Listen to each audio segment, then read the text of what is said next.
So just want to move on now to our last speaker tonight, the amazing Elliott Frisby. So there's lots of mutual love in the room around Elliott, and anybody that meets Elliott and listens to his eloquence soon feels the same. But Elliott's background is all about sound. He's been on the stage in the Royal Albert Hall. He's been on stage with Bee Gees. This guy has done it all. He's a singer, he's a songwriter, his love is music, but he's got into audiobooks, so thank God for us. And tonight he's going to talk to you all about the importance and what he offers in his unique sound in Monkeynut Audio. So Elliott, you're very welcome to Voice and Pen. Thanks very much. I get the dregs at the end. You see, that's what I get. I get a last few minutes. That's me. You can be first the next time. The washback from that last drink. That's me. That's me. Good evening. Karen's nodding again. Yeah. So very good evening, everybody. My name's Elliott Frisby from Monkeynut Audiobooks. It's true. I won't repeat myself too much. Basically, I've been working in music and audio for 22 years. I have done quite a lot from TV, radio, songwriting with artists and TV. Worked with some big names. Hosted my own TV show and blah, blah, blah, blah, blah, blah, blah. Really, really cool. But my main passion is audiobooks. And the reason why audiobooks is a great thing for me, it dates back to when I was a kid. And I don't know if anyone remembers this, but there was a weekly magazine, or was it bi-weekly magazine you could get, called Storyteller. And you get these cassettes on there. And I remember there was, the main one I remember was Captain Bones. Bones, Captain Bones, pirate wrecker, slayer of children. I'll use your bones to pick my teeth. And not that I practice that regularly, you understand. But basically, it reached out for me. It was a great escapism. And about 6 years ago, I got asked if I could create an audiobook for somebody. And I did. I just pulled it out, created an audiobook, but I treated it as if I would treat an artist. Because at the end of the day, for me, an author is an artist. They go through the same process as if one was writing a song. In fact, they go through more. There's a lot of heartache. There's a lot of endless sleep. Okay, there is a lot of, is that right? Isn't that right? Is that right? And the same as with a song, you've got to say, I've got to run with this now. Where you think to yourself, but is it ready? I don't know. Okay, so what I realized was that the author who came to record with me, I treated them with the respect that I would treat any artist. And they basically approached me and said that they'd never had a service like that before and asked if I could do another book for them. Word got around, and 6 years later, we create audiobooks for all the major publishers in the world. We work with some big names, so we create, so most recently we've just done Gareth Southgate, the England football manager's audiobook. Rebecca, loving you. We've also done Governor B. He's a double MOBO winning rap artist. Wonderful, wonderful man. And basically we go out and we give a wonderful service, and we treat everyone with that same respect. We also team up with people that we really care about and have the same passion and drive with us. One of them, of course, is Brenda, but Brilliance, and her amazing team. Zara, Olivia, Joyce, of course. And they're amazing because, for the simple fact being, they show the same passion as us moving forward. I'll do a shout out for Rebecca as well. Rebecca recently interviewed me and vice versa, and I think she's just fabulous. She's a treat for anyone who has the pleasure of working with her. And it jumps on what Daphne was saying earlier about the dream team. I literally have a dream team. I've worked with so many people throughout the years, and I've handpicked them. And I've kept the ones that I wanted close to me because they want to do it with the same passion and drive that I have. And you've got to remember, and this is really important, it jumps onto what Daphne was saying, so excuse me going there for a second, but you can't do everything yourself. You can't do it, all right? You may have the ideas on the vision, but you can't do it. You have to make sure that you have a dream team around you who will be able to take that knowledge, that vision of yours, and put it into reality. It's key. You may have to save up for it. You may have to go out for a few less meals. You may have to wear socks with holes in for a little while longer. Trust me, I've been there. I do it I still do it. You know, you check my socks. But the bottom line is they will help you move forward. So we work with that, but also I work one-to-one with authors. And I've been very fortunate recently that I got noted as the UK's #1 audiobook producer, which was a lovely thing to hear. But the main thing for me is what pleased me about that is I did that by giving the same service to, say, someone like HarperCollins, Bonnier, Penguin, but Brilliance, etc., or to an author who's literally scraped their pennies together just to be able to do this audiobook. All right. So no matter where you are, you get the same service, which is very important. Now, audiobooks. Why should you have an audiobook if you're an author? Well, let's face it, it's 2021. All right. We have to move with the times. We're in a very digital time right now, and audiobooks have never been as popular. It's also the fastest growing publishing sector as well. Audiobooks is important. You've got to remember that people are on the go now. People are busy. People are tired. People are exhausted, you know, and people use different forms of escapism. You've got the phones, you've got the tablets, you've got everything like that is at the click of a finger now, and you've got it. All right. Now, you've got to remember that some people feel uncomfortable reading a book as well. They feel uncomfortable. Some people struggle to read. They want to hear a story, but they struggle to read. So they turn to things like movies and things like that. But they want to. There are people who are blind, you know. That is a huge market. It's a huge market. You have to consider them. You have to look after them, okay? Because who is your book for? And often I find that even with educational things, like let's just take Yvette. Are you still here, Yvette? Is she still here? Yeah, there you are. There you go. Over there. You know, let's take your book, for example. You know, some women may not feel comfortable enough holding that book in their hands, okay? Because they might be frightened of how people might take them, or it might be a case where their partners or whatever reason that they picked up your book in the first place. You know, that may be, you know, they may not want to, you know, want to do it behind closed doors. You've got a pair of headphones in, no one needs to know what they're listening to, you know? So they're gaining that knowledge. And of course, with a book like yours, you may want to use a professional narrator, of which ours are completely awesome. Or you can, you might want to put your voice on it as well, so people have a bit more gravitas to it. If you're an author, you've got something to say. Don't be afraid to say it. Do not be afraid to say it. And I will strengthen you up here, Yvette, and say, especially all the women out there, you know, stand up, get in front of a camera and say it, and people will have your back. Because if you're not saying it, you're not being heard, right? Always remember that. Okay, so basically, so I'm going to go a very quick overview, so you can shout out questions if you want to, right? But then the other thing that you need to think about in 2021 is quality, and that is the most important thing. It's so important. Whether you've got a book editor, whether it's your cover, whether it's your digital marketing, whether it's your audiobook, whether it's how you present yourself in life, it's got to be quality, and only you can make that decision. All right, it's really, really important. You have the right to show yourself off how you want to be seen, and no one else can take that away from you. That is something that no one can touch, right? Yeah, so you get that little flame and chuck some fuel on that, right? Okay, so basically, the reason why quality is so important with an audiobook is because it's a legacy. That's what you're creating. You're creating something you're leaving behind, just like your book. You know, it's not a case like one day I'll snuff it and then that will get registered and that book will no longer be there. Your kids, your brothers, your sisters, your family, you know, they've all got to handle what you leave behind, right? So, you know, let's leave something that you truly believe in. And also with quality, when you've got something of quality, you want to shout about it, right? You want to have a book in your hand, or you want to have an audio book and you say, listen to this, read this, you know, listen to it. We'd really love you to listen to it, rather than, oh, if you get 5 minutes, you might want to check this out. You don't want to be saying that. All right.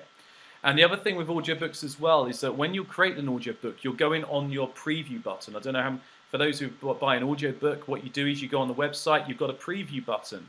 All right. That is your blurb. Most people won't read the writing that's sitting there with it. If you're buying a book, they will. Audiobook, chances are they won't. They'll just go, oh, that looks pretty cool. Press the preview button. Oh, that sounds all right. Then they click the next one of a book which is similar, and if you've got one with hiss on and one that hasn't got hiss, which one are they going to buy?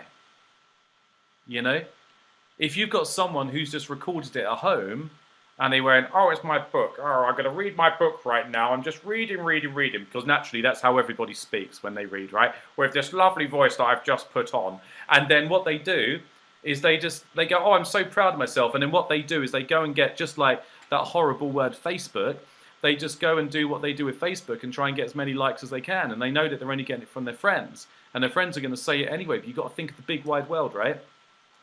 So what you're going to do is you're going to create something with quality. You're going to have, like, so when we do audiobooks, we produce every audiobook.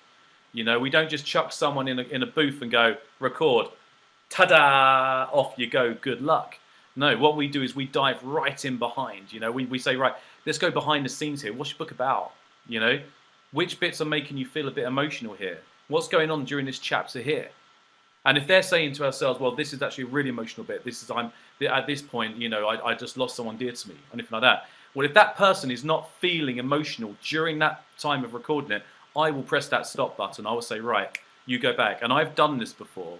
I have actually dived in and I've said to them, right, tell me more about, sorry, my dog's come and say hello. Tell me more about this moment. What happened then? Oh, well, you know, I lost a dear friend to mine. What happened? How did you feel? What happened when you told your family? I literally dug right deep as a producer until they literally broke. And once they broke, we calmed it down a bit and I said, now you're ready to record that chapter. All right?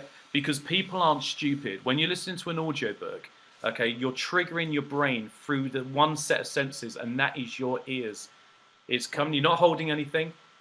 You're going in the ears. Well, you might be walking the dog. You might be going for a stroll. You might be in the bath. Do not drop electrical devices in the bath, please. All right? But my point is that that's what you're triggering off. And you need to know that that narrator, or the narrator, be it the author or a narrator as in a professional narrator that we have sourced for you, is going to deliver that emotion, because you want people to go on that journey with you.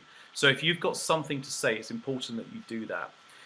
Then basically, I'll give you a quick lowdown of what happens after that. After we've gone through that whole process, which can take time, what we then do is we then go for a whole mastering stage. Now, I'm very proud of my mastering stage. What does that mean? It means we make your book sound awesome.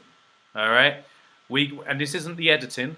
This is actually just taking the magic that you created, and then we build, we tart it up a bit, we get rid of that frequency, we do that, we do this, and you know, and suddenly you've got a dog, or you know, like a balloon model dog or something like that. You know, that's what we're doing. We're making it sound special. Now, I'm really proud of our mastering chain. I've actually had someone try to buy it off me before, which I've said no. It's something I'm very, very proud of. All right. The editing as well is when we piece it all together. We then send, during the editing, we do a quality control, which is something people don't usually do. They do it at the end, if they do it at all. And if you haven't watched my, don't know about quality control, on my LinkedIn, there is actually a video of me interviewing Gabe of HarperCollins in Nashville about quality control. So do check it out. It's really worth watching. All right. And basically, if you leave a message, I'll see it and I'll write back to you as well. So we do the whole quality control side of things after we've done the editing, and then that comes back to us, and then we do a final check, a final post-edit. We make sure every detail is absolutely spot on for you. And I need to stress right here that you want anything that you do, and I'm just stepping away from audiobooks. It's something I said earlier on. I just want to strengthen it up before I leave it open to you guys, because I could talk about this all day, all right? But anything that you create, you're leaving behind. Just always remember that. Do it with integrity and do it with confidence. All right? Do it with confidence. If you've got something to say, you are allowed to say it. Okay? And if anybody tells you along the way, they say, oh, it's all right, I don't really like that bit, or anything like that, you don't have to say it, just think it. Give them the F word and move on. All right? Because they've got no right to do that to you, okay? They've got absolutely no right. And what you'll find is that you get like those kind of energy vampires around, you know, and they don't like seeing creatives moving forward, because deep down they want to be doing it themselves. But I will leave you this one last thought, okay? And it's something to really worth remembering if you're ever feeling underconfident, all right, with what you're doing, or you're thinking about moving forward, all right? And so, Winda, you can take this one and use it on your talks, all right? You'll like this one. This is very, very important. I'll tell you two things. First of all, fact number one is that 50% of the world is probably not going to like your work. All right? You're going to write something, and 50% of the world is going to hate it.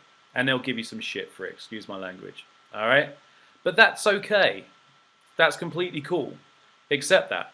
Because the other 50% are billions and billions of people. All right? So if you're getting negative reviews and you know that you've done everything right and you've used a good team, you've got your dream team, and you've done everything right and you've got integrity moving forward, and you meet someone who doesn't really like that, don't worry about it. Because they're just part of that 50% who aren't digging what you're doing. And that's fine. And I'll leave you with one last thought for those who are in the process of creating. It's something I learned when I was 18, turning 19, and I turned pro musician when I was 17. And I met there was this girl, Lisa, her name was, nice girl, and her dad used to be an agent. And she just said to me once, a long time, I mean, I'm 40 now, and she said to me, Elliott, what do you want to be, when you're older? And I said, well, I want to be a songwriter. That's what I wanted to do at the time, right? Songwriter. And she said, what have you done to make, she goes, I'll tell you something that my dad told me. What have you done to make that happen today? And I said, nothing, I did a gig. She said, was that anything to do with songwriting? And I went, no. She said, okay, what did you do this week to make that work for you, to be a successful songwriter? And I said, well, nothing. I picked up a guitar, maybe sung for a couple of my songs. Right? What have you done in the past month? I was like, oh, I wrote a letter to Sony, one letter, and sent off a cassette. She said, well, you don't want to be a songwriter then. She said, because if you want to be a songwriter and you apply that to anything that you want to be, an astronaut, a road cleaner, an author, okay, doctor, whatever, okay, whatever that is, if you apply that rule to you, you will know if you truly want to do it. Because if you do want to do it, you go for it. And that's why you've just got to say, use the F word and go, F it, I'm going to go for it, and focus on that 50%. So anyway, Brenda, I hope that was okay. Yeah, thank you very much indeed, Elliott. Always a joy, always a joy. Anybody, and we're kind of nearly out of time, but I'm sure if it's okay, we can run over 5 to 10 minutes or so. If you have to leave, please leave. But anybody get any burning questions for Elliott? Elliott, question. When you record your audiobooks, I know you touched upon it briefly, but is it always from a specialised person from your company, or do some authors actually do it themselves in your studio? How does it all work? That's a very good question. And what I do is, the answer is that I'm very, very honest. Okay. So one thing that I find with you, so you're probably saying this because you're referring to yourself. And going by the fact of how I've heard you speak today and in the past, then I would say that you would be good for reading your own book, because the fact is that it's your story. Okay, and if you're able to do that, then you could do that. However, there are times when it doesn't work like that, and we did a book for Brenda, for example, a book Brilliance, where we read it and we thought to ourselves, you know what, I've got an idea of a voice which will really work with this. And then what we did was we basically we found a few of my voices and we auditioned them, and then we let the author choose what the right voice was. At the end of the day, the author chooses. So what I do is I get a selection of voices and I say, how are these ones? These are ones that I think 99% of their time I'm right, but sometimes they come back and say, I like that, but I feel like it could be a bit softer. So then I go back and pull some other people forward, okay?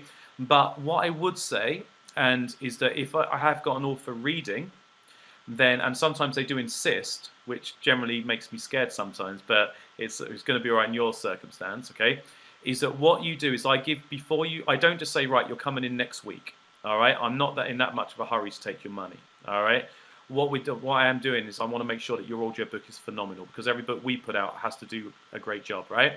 So basically what I do is I give you a list of rules, a list of things that you need to follow before you're allowed to come into the studio. And that could be things like, right, every day you need to do these warm-up techniques. Every day I want you to read your chapter, and I just want you to do 10 minutes, and I want you to evolve that to 15 minutes, 20 minutes, until to the point where you'll be able to read your book 45 minutes without stopping. You can make mistakes, but 45 minutes without stopping. once you get to that 45 minutes, because once you're in the studio recording, you generally go for about 2 hours before you get a break. All right. And what you often find is it's day 2 where it kicks in. You get through day 1, and at the end, it's day 2 where your muscles are going, what are you doing to me? What are you doing to me? Because if you imagine you go down to the gym, okay, and you haven't been to the gym for a while, and you were like, well, I could probably do about 15 reps of that, but I can lift this. Look at that. 1, hang on, 2. And I say, well, I tell you what, here's your 2, the one that you did 2, you've got to do 15. Keep going, keep going, keep going, keep going. And your muscles are going, I can't, I'm going to kill myself. Well, yeah, same with reading audiobooks. So we give you tips and guide you every step of the way. So yes, you can do it. Okay, Hazel, you want to ask Elliott a question? Yeah, Elliott. I was just wondering, are you looking for anyone with a Sheffield accent? Because if you are, then I'm your girl. I love that. I love it. See, that's the confidence I'm talking about earlier on, guys. You know, absolutely speak up, get out there. So the bottom line is that we are always on the look for authors. Our authors do have a back catalogue of experience, of course. So they do have to have that long train of experience. But one thing that we do is we do offer a service of training for audiobooks, where you actually come down for the day, and what we do is within that day we teach you how to narrate an audiobook. You actually go home with a couple of audiobook demos of genres of your choice, and you also leave with the right attitude. So if you do get your first audiobook reading or decide to ever do anything like that yourself, which you can also apply to for things like your online social media, for example, what you can then do is you apply those rules, those skills that we give you on that day.